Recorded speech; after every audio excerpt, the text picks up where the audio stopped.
Moscow, the heart of Russia, a city brimming with history, culture, and vibrant energy. It's no wonder you're curious about it. What specifically would you like to know about Moscow? Here's some things I can tell you. History. Moscow dates back to 1147 and has played a pivotal role in Russian history, serving as the capital of the Grand Duchy of Moscow and subsequently the Russian Empire and Soviet Union. It's witnessed iconic events like the coronation of czars, the Revolution of 1917, and the Second World War.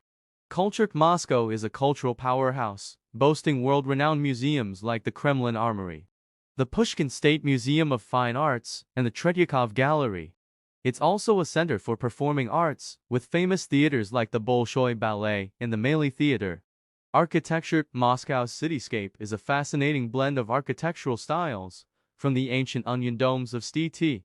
Basil's Cathedral to the opulent palaces of the Kremlin and the modern skyscrapers of the Moscow International Business Center. Vibe. Moscow is a dynamic city that caters to all tastes. You can explore its rich history through its museums and architecture, immerse yourself in its vibrant art scene, enjoy its bustling nightlife, or simply wander through its beautiful parks and squares.